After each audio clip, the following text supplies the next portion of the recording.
नमस्कार दोस्तों, मैं दिवाकर श्रीवास्तव आज एक बार फिर से अपने एक नए वीडियो के तहत आपसे जुड़ने जा रहा हूं। दोस्तों उम्मीद है कि आपने पिछला वीडियो बहुत ही पसंद किया होगा और ढेर सारा प्यार दुलार मुझे मिला और मैं आप सभी का बहुत तहे दिल से आभारी हूं और उम्मीद करता हूं कि मेरे इस वीडियो पे भी आप उसी तरीके से अपना प्यार बनाए रखेंगे। ठीक है, तो दोस्तों आप भी अपना हौसला बनाए रखिए और आगे की तरफ बढ़ते रहिए। हौसले से मुझे 4 पंक्तियाँ याद आती हैं कि मैं बढ़ता गया रास्ता देखकर, मैं बढ़ता गया रास्ता देखकर, डर मैं भी गया था फासला देखकर, खुद ब खुद मेरे नज़दीक आती गई मेरी मंजिलें भी मेरा हौसला देखकर। तो दोस्तों ऐसे ही हौसला बनाए रखिए, आपकी मंजिल भी ज़रूर ही आपके पास आएगी और आपके ज्ञान रूपी चीज़ों का आपको परिणाम अवश्य मिलेगा। और आप एक बार फिर से अपना हौसला बनाए रखिए और इस वीडियो को ध्यान से देखिए। तो दोस्तों आज की वीडियो में हम जानने वाले हैं, जहाँ तक हमने जाना था उसके आगे तो हमने क्या जाना, करंट, वोल्टेज, रेजिस्टेंस और ओम्स लॉ। ये 4 चीज़ें हमने अपने लास्ट वीडियो में देखी थी। अब हम आगे बढ़ते हैं, प्रतिरोधों का संयोजन यानी कनेक्शन ऑफ रेजिस्टेंसेस। तो कनेक्शन कैसे होते हैं रेजिस्टेंसेस के, इसके बारे में हम जानने वाले हैं। तो आइए दोस्तों देखते हैं। संयोजन, प्रतिरोधों का संयोजन।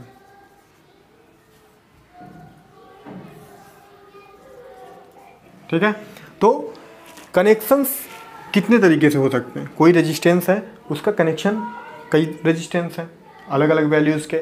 मान लीजिए कि 1 ओम, 2 ओम, 3 ओम, 4 ओम कैसे रेजिस्टेंस हैं और उनका हमें कनेक्शन करना है। तो कनेक्शन हम 2 प्रकार से कर सकते हैं। बहुत सारे रेजिस्टेंसेस हैं तो उनका कनेक्शन हम 2 प्रकार से कर सकते हैं।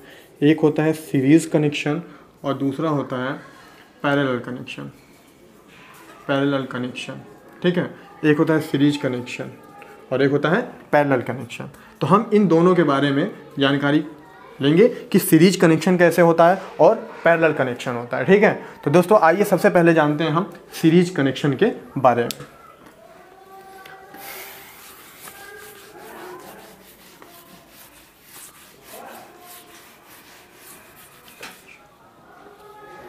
तो दोस्तों सीरीज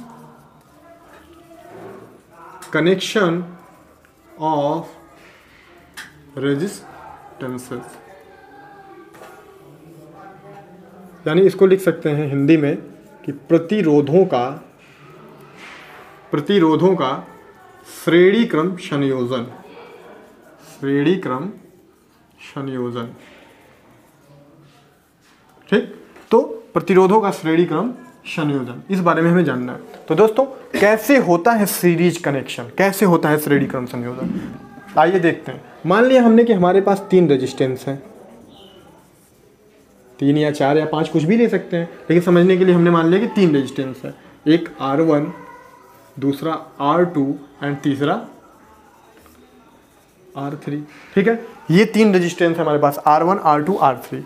R1 का हमने ये मान लिया कि ये फर्स्ट एंड है, ये इसका दूसरा एंड है, ये इस R2 का पहला एंड है, ये दूसरा एंड है, ये R3 का पहला एंड है और ये दूसरा एंड है। तो दोस्तों होता क्या है सीरीज कनेक्शन में कि हम पहले रेजिस्टेंस के दूसरे एंड को दूसरे रेजिस्टेंस के पहले एंड से कनेक्ट करा देते हैं।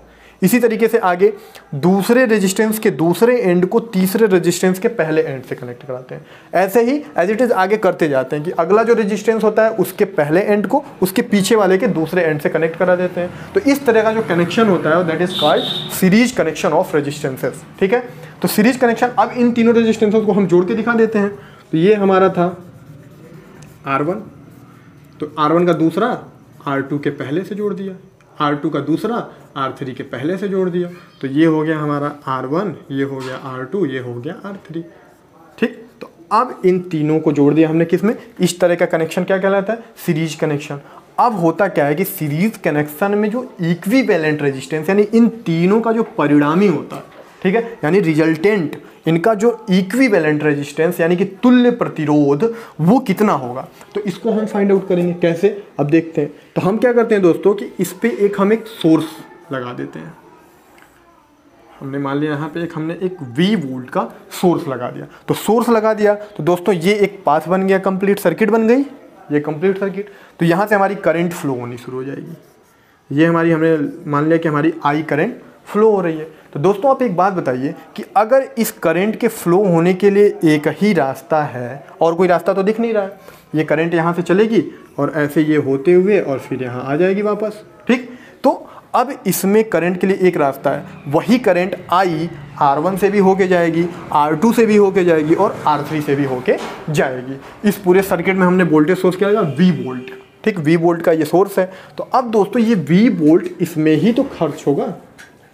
तो हमने मान लिया कि इस करंट की वजह से यहाँ पे R1 रेजिस्टेंस, यहाँ R2 रेजिस्टेंस, यहाँ R3 रेजिस्टेंस। तो हमने कल बताया था ओम के नियम से, ठीक है, कि वोल्टेज में ड्रॉप होता है यहाँ पे। तो कितना ड्रॉप होता है? That is equal to multiplication of current and the resistance, वो जो रेजिस्टेंस होता है। तो ये I है, ये R1 है। तो यहाँ पे जो ड्रॉप होगा वो हो जाएगा I इंटू R1 के बराबर। यहाँ पे जो ड्रॉप हो जाएगा वो हो जाएगा I इंटू R2 के बराबर। यहाँ पे जो ड्रॉप हो जाएगा वो I इंटू R3 के बराबर। हम इसको मान सकते हैं कि ये मान लिया कि हमारा ये V1 वोल्ट का ड्रॉप है। इसको हम मान सकते हैं कि मान लिया यहाँ पे हमारा V2 वोल्ट का ड्रॉप है। इसको मान लिया कि माना यहाँ पे हमारा ये V3 वोल्ट का ड्रॉप है। तो हमारा ये V1 वोल्ट, V2 वोल्ट और V3 वोल्ट तीनों ड्रॉप हो रहा है। कहाँ से? यही V तो यहाँ पे ड्रॉप हो गया V1 के फॉर्म में, V2 के फॉर्म में, V3 के फॉर्म में। दैट्स मीन कि अगर हम यहाँ पे आगे चल के हम KVL पढ़ेंगे, KVL और KCL, किरचॉफ करंट ला, किरचॉफ वोल्टेज ला। तो यहाँ पे हम KVL यदि अप्लाई करते हैं तो उसमें क्या कहता है कि यहाँ का ड्रॉप प्लस यहाँ का ड्रॉप प्लस यहाँ का drop is equal to total voltage, ठीक है। तो यहाँ से हमको पता चलेगा कि जो V की वैल्यू होगी वो V1 plus V2 plus V3 के बराबर होगी, ठीक है। तो यहाँ पे V1 ड्रॉप, यहाँ पे V2 ड्रॉप, यहाँ पे V3 ड्रॉप और ये सारी का योग कितने के बराबर हो जाएगा? V के बराबर हो जाएगा। और हम देख रहे हैं कि इसमें करंट जो हमारी फ्लो हो रही है that is I in each of the resistances, there is the current I यहाँ भी, I यहाँ भी, I यहाँ भी, और ये I पूरे सर्किट में ऐसे रोटेट कर रही है, ठीक। तो यहाँ पे हम यदि V की वैल्यू मान लें कि हम इन तीनों का जो इक्विवेलेंट रेजिस्टेंस है दैट इज R इक्विवेलेंट, मान लिया हमने कि यहाँ का जो ये पूरा इसका जो टोटल रेजिस्टेंस आ रहा है इसमें का, इस यहाँ से यहाँ तक का, that is equal to R equivalent, ठीक। तो ये V किसके बराबर हो जाएगा? R इक्विवेलेंट और I के मल्टीप्लिकेशन के। तो यानी I इंटू R इक्विवेलेंट। तो इस V को हम लिख सकते हैं I इंटू R इक्विवेलेंट। जो R इक्विवेलेंट में करंट होगी वो भी तो ये I ही होगी ना, इन तीनों का जो इक्विवेलेंट है उसमें भी ये करंट I ही होगी। और यहाँ ये V1 की बात करें तो हमने देखा कि यहाँ पे IR1 ड्रॉप, यहाँ IR2 ड्रॉप, यहाँ IR3 ड्रॉप। तो यहाँ पे हम V1 को लिख सकते हैं IR1, V2 को लिख सकते हैं इंटू IR2 प्लस V3 को लिख सकते हैं IR3, ठीक है दोस्तों। अब हम देखते हैं कि I इंटू R इक्विवेलेंट में इन तीनों टर्म्स से I कॉमन कर सकते हैं। तो यहाँ पे हमने I को कॉमन कर लिया, ये I कॉमन कर लिया तो यहाँ बचा क्या? R1 plus R2 plus R3। I से I कैंसिल हो सकता है, बिल्कुल हो सकता है। तो यहाँ पे हमारा बचा क्या? R equivalent and that will be equal to R1 plus R2 plus R3, that will be R equivalent. In case of series connection, यानी कि सीरीज कनेक्शन के समय जो हमारा टोटल इक्विवेलेंट रेजिस्टेंस होता है that is equal to the addition of all of the resistances present in that of the circuit. इस circuit में जितने भी रेजिस्टेंस प्रेजेंट हैं उनके एडिशन के इक्वल हो जाएगा हमारा R इक्विवेलेंट। तो हमको क्या पता चला कि इन सीरीज कनेक्शन जो हमारा R इक्विवेलेंट यानी तुल्य प्रतिरोध होता है दैट इज वो समस्त प्रतिरोधों के योगफल के बराबर होता है। तो यहाँ से हमको एक बात पता चल गई कि सीरीज कनेक्शन में जो हमारी करंट होती है वो क्या होती है? सभी रेजिस्टेंसेस में सेम, क्योंकि एक ही पाथ है वहीं से हमारी करंट फ्लो होगी, तो करंट हमारी सेम हो गई। अब क्या होता है कि जो टोटल रेजिस्टेंस यानी R इक्विवेलेंट तुल्य प्रतिरोध या परिणामी प्रतिरोध होगा वो सभी प्रतिरोधों के योगफल के बराबर हो जाएगा। तो ये हो गया हमारा R इक्विवेलेंट। तीसरी चीज़ क्या पता चली कि ये सर्किट है, यदि इसमें से कहीं से भी ये सर्किट ओपन सर्क्यूटेड हो जाती है तो इन सच कंडीशन करंट हमारी फ्लो नहीं होगी। क्यों? क्योंकि एक ही रास्ता है जाने का करंट का, और वो भी रास्ता अगर खोल दिया जाए तो फिर कैसे करंट पास होगी? तो इसका मतलब कि अगर एक भी रास्ता कहीं से भी खुला है, ये कहीं से भी सर्किट यदि ओपन सर्क्यूटेड होती है इन case of OC, current pass नहीं होगी, ठीक है। तो ये चीज़ें हमको पता चल गई कहाँ से? सीरीज कनेक्शन से। एक चीज़ और है दोस्तों, अब मैं बताता हूँ आपको।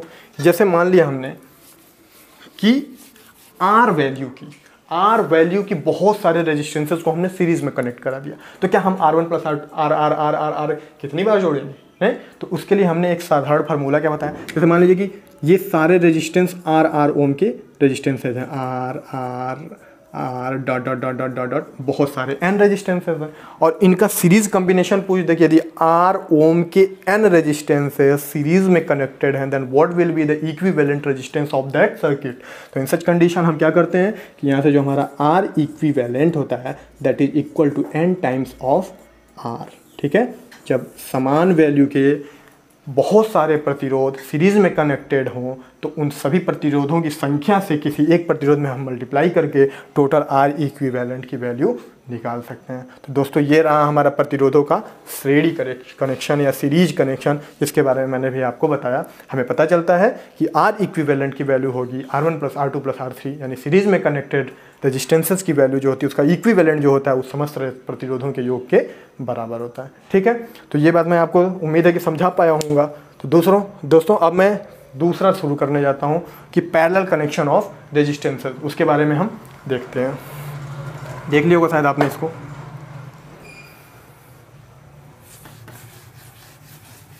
तो दोस्तों अब हम जानेंगे प्रतिरोधों का समांतर क्रम संयोजन या पैरेलल कनेक्शन ऑफ रेजिस्टेंसेस। तो दोस्तों अब हम देखेंगे कि पैरेलल कनेक्शन में क्या होता है। तो फिर हम मान लेते हैं दोस्तों यहाँ पे कि माना हमने कि हमारे ये 3 रेजिस्टेंसेस हैं, पहला R1, दूसरा R2 और ये तीसरा R3।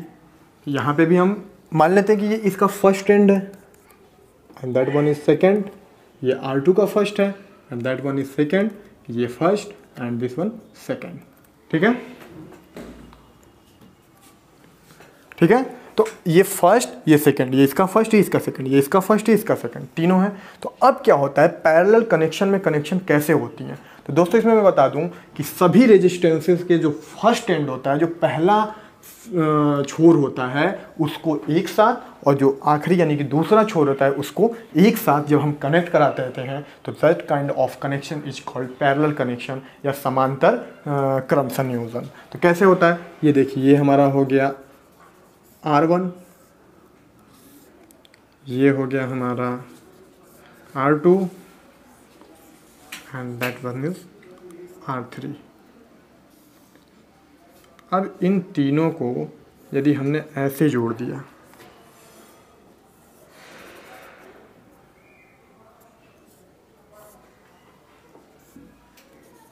R1, R2, this one is R3, ऐसे जोड़ दिया। तो क्या किया हमने, इसका पहले छोर को, इसके पहले छोर को, इसको पहले छोर को, और इसके दूसरे छोर को, इसके दूसरे और इसके दूसरे को एक साथ, और पहले को एक साथ। तो ऐसे कनेक्शन को हम क्या कहते हैं, पैरेलल कनेक्शन कहते हैं। तो दोस्तों फिर अब हमको इक्विवेलेंट रेजिस्टेंस फाइंड आउट करना है, तो हम कैसे करेंगे। मान लीजिए कि हमने यहाँ पे फिर एक सोर्स जोड़ लिया, एक हमारा ये सोर्स है V, करंट फ्लो होगी, करंट यहाँ से हमारी I करंट फ्लो होना शुरू हो गई। ये I यहाँ तक तो I है, लेकिन दोस्तों क्या हम देखते हैं कि यहाँ से I के पास होने के लिए 3 रास्ते हैं, एक R1 से होकर के, एक R2 से होकर के and third one is R3 से होकर के। तो मान लीजिए कि हमारा R1 ब्रांच में करंट यहाँ से डिवाइड होती है, दैट वन इज I1, यहाँ जो जा रही है that one is I2 and this one is I3। ठीक, तो I1, I2, I3 3 पार्ट्स में डिवाइड हो गई, करंट हमारी डिवाइड हो गई। यहाँ पे आके ये तीनों फिर से मिल जाएंगी और यहाँ से फिर हमारी I करंट वापस चली जाएगी ऐसे। ठीक है, तो दोस्तों होता क्या है कि मैंने आपको बताया था ना कि एक छोर पे वोल्टेज की वैल्यू यहाँ से यहाँ अगर मैं कहीं से भी इसको मेज़र करूँ तो that will be always equal to V, क्योंकि यहाँ कोई और रेजिस्टेंस है नहीं। ठीक, तो यहाँ और इसके बीच, तो ये ऐसे या ऐसे कहीं से इसका अगर हम वोल्टेज निकालते हैं तो ऑलवेज B होगी, क्योंकि पैरेलल में वोल्टेज ऑलवेज हमारा क्या होता है, इक्वल होता है। यदि यहाँ पे V वोल्ट है तो यहाँ भी V वोल्ट होगा, यहाँ भी V वोल्ट होगा और ये V वोल्ट सप्लाई। ठीक है, तो ये V वोल्ट यहाँ भी है, तो यहाँ I आ गई, तो यहाँ ड्रॉप जो होगा वो कितना होगा। यदि ये I1 आ रही है तो ये R1 रेजिस्टेंस है, तो यहाँ पे हमारा जो ड्रॉप हो जाएगा वो क्या हो जाएगा, I1 × R1, और ये किसके बराबर हो जाएगा, V के बराबर हो जाएगा। यहाँ पे करंट I2, यानी कि I2 ड्रॉप जो होगा I2 × R2, ये भी V के बराबर हो जाएगा।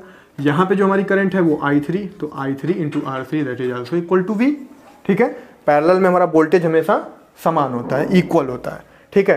तो अब क्या होता है कि यहाँ से हम देखते हैं कि हमारी करंट I जो थी वो 3 पार्ट्स में बढ़ गई, I1 plus I2 plus I3, देख रहे हैं हम लोग, ठीक है।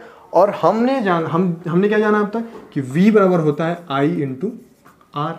तो यहाँ से अगर हम I बराबर निकालें तो वो क्या हो जाएगा, V अपन R हो जाएगा, V अपन R। हमने मान लिया कि इन तीनों का इक्विवेलेंट रेजिस्टेंस R इक्विवेलेंट है।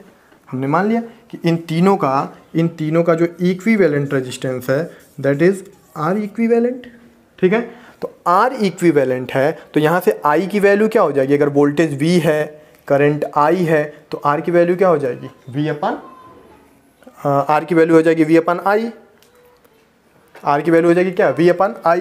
या फिर यहाँ से अगर हम I की वैल्यू निकाल दें तो यदि R इक्विवेलेंट रेजिस्टेंस है टोटल, तो यहाँ से अगर I की वैल्यू हम निकालना चाहें तो that will be equal to V upon R equivalent.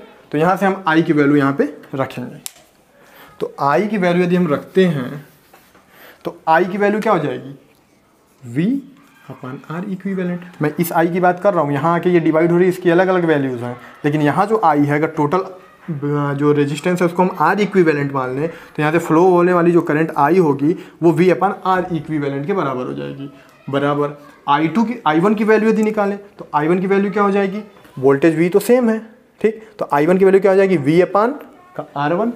तो यहाँ पे हो जाएगा हमारा V अपन का R1 प्लस I2 की वैल्यू हो जाएगी V अपन का R2 प्लस ये हो जाएगा V अपन R3। दोस्तों देखते हैं कि V तो हमारा सेम है, तो यहाँ पे अगर हम लिख दें V अपन R इक्विवेलेंट बराबर इन तीनों में से V कॉमन दिख रहा है हमें क्योंकि वोल्टेज समान होता है पैरेलल में, तो यहाँ से हमको बचेगा क्या, 1 upon R1 plus 1 upon R2 plus 1 अपन का R3। V से V कैंसिल, जी हाँ बिल्कुल। तो यहाँ से बचेगा क्या, 1 upon R equivalent will be equal to 1 upon R1 plus 1 upon R2 plus 1 upon R3, 1 upon R3। तो इस तरीके से पैरेलल कनेक्शन में जुड़े हुए रेजिस्टेंसेस की वैल्यू अगर हमें निकालना होगी, what will be the equivalent resistance of parallel connected resistances, then we can find out by this one of the formula 1 upon R equivalent बराबर 1 upon R1 plus 1 upon R2 plus 1 upon R3। आइए कुछ और इसके बारे में जानते हैं।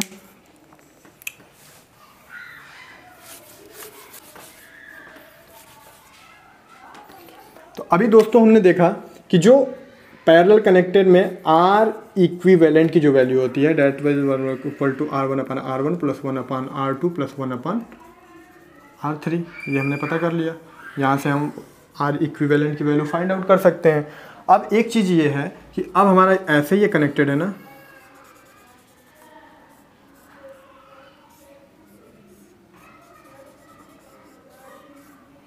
ऐसे ये कनेक्टेड है। तो अब एक चीज़ हमको ये पता चलता है कि यदि हमारी कोई एक ब्रांच ओपन सर्क्यूटेड है, सपोज कि ये हमारी ब्रांच ओपन सर्क्यूटेड है, देन इस कंडीशन में भी हमारी करंट फ्लो होगी। कैसे फ्लो होगी, इस ब्रांच से नहीं फ्लो होगी लेकिन बचे हुए दो से तो फ्लो हो सकती है ना। तो इसका मतलब कि पैरेलल कनेक्शन में यदि कोई ब्रांच हमारी ओपन है फिर भी हमारी करंट फ्लो हो सकती है, बिकॉज कि अन्य दो ब्रांचेज हमारी क्या हुई हैं, वो जुड़ी हुई हैं। वो क्या है, ऑन स्टेट में, यानी कि क्लोज सर्क्यूटेड है, तो यहाँ से हमारी करंट फ्लो होगी, यहाँ से नहीं होगी, ठीक है। अब एक चीज़ और जानना है हमें, यदि मान लीजिए कि R वैल्यू की बहुत सारे रेजिस्टेंसेस, सपोज कि n रेजिस्टेंसेस पैरेलल में कनेक्टेड है, then what will be the equivalent resistance. तो यहाँ से अगर हम R इक्विवेलेंट की वैल्यू निकालते हैं, सपोज किया कि R ओम के रेजिस्टेंसेस पैरेलल में कनेक्टेड हैं, तो 1 अपान R इक्विवेलेंट निकालने के लिए हम क्या करेंगे, 1 अपान R प्लस 1 अपान R प्लस 1 अपान R dot dot dot dot n times तक, ठीक। तो यहाँ से हमको क्या पता चल जाएगा कि यदि R इक्विवेलेंट की यदि हम वैल्यू निकालते हैं तो that will be equal to R by N, that will be equal to R by N। और सीरीज में हमने क्या देखा था कि यदि R वैल्यू के बहुत सारे N रेजिस्टेंसेस सीरीज में कनेक्टेड हैं तो in such condition R equivalent होता था N इंटू R, लेकिन यहाँ जो होता है वो R इक्विवेलेंट जो होता है R अपन N होता है। इन दो फार्मूले से हमें ये पता चलता है कि अगर पैरेलल में कनेक्टेड रेजिस्टेंसेस जो हैं तो उनका जो इक्विवेलेंट रेजिस्टेंस होता है उसकी वैल्यू उसमें लगे हुए किसी एक रेजिस्टेंस की वैल्यू से भी कम होता है, ठीक है। क्यों, क्योंकि यदि R थे एक रेजिस्टेंस की वैल्यू तो इक्विवेलेंट की वैल्यू उसका 1 अपन n टाइम्स है। दैट मीन कि वो जो हमारा रेजिस्टेंस था इन सारे का जो इक्विवेलेंट आ रहा है वो किसी पर्टिकुलर एक रेजिस्टेंस की वैल्यू से भी कम आएगा। ठीक है, तो ये एक इसका कंक्लूजन निकला। एक उसमें अगर उसकी बात करें सीरीज की, तो उसमें क्या होता है कि किसी एक भी रेजिस्टेंस की वैल्यू उसके इक्विवेलेंट रेजिस्टेंस की वैल्यू से ऑलवेज कम होगी। लेकिन इन केस ऑफ पैरेलल जो इक्विवेलेंट रेजिस्टेंस की वैल्यू होती है वो पर्टिकुलर किसी एक रेजिस्टेंस की वैल्यू से भी कम होती है। तो दोस्तों उम्मीद करता हूँ कि आपको सीरीज और पैरेलल कनेक्शन समझ में आया होगा, और इस पे बेस्ड कुछ न्यूमेरिकल्स जो हैं वो हम आगे चल के करेंगे। और बहुत सारे अभी नियम्स हैं, जैसे यहाँ पे आपको एक चीज़ समझ में आई होगी कि ये कैसे डिवाइड हुआ, तो इसके बारे में हम लोग अगले लेक्चर में अपने CDR और VDR यानी करंट डिवीजन रूल और वोल्टेज डिवीजन रूल, ये दोनों रूल्स के बारे में पढ़ेंगे। तब जाके कहीं हमारा ये चीज़ और अच्छे से क्लियर हो पाएगा, और मुझे उम्मीद है कि मैं उस चीज़ों को आपको समझा पाऊँगा। तो इसके लिए हम लोग अगले लेक्चर में इस चीज़ को देखेंगे। ठीक है, तो उम्मीद करता हूँ कि चीज़ें आपको समझ में आई होंगी। और दोस्तों अगर कोई चीज़ आपको समझ में नहीं आती है, कुछ लगता है कि नहीं यहाँ पे कुछ गलत है, तो ये सारी चीज़ें आप कमेंट सेक्शन में ज़रूर दें, ताकि हमें पता चले कि हमें कहाँ सुधार करनी है और हम आपके लिए और बेहतर से बेहतर वीडियो बना सकें। ठीक है दोस्तों, तो उम्मीद है कि आपको ये लेक्चर पसंद आया होगा। इसी तरीके से आप अपना प्यार बनाए रखिए और चैनल को सब्सक्राइब करिए, लाइक, कमेंट्स और बेल आइकन पर दबाना न भूलें। धन्यवाद।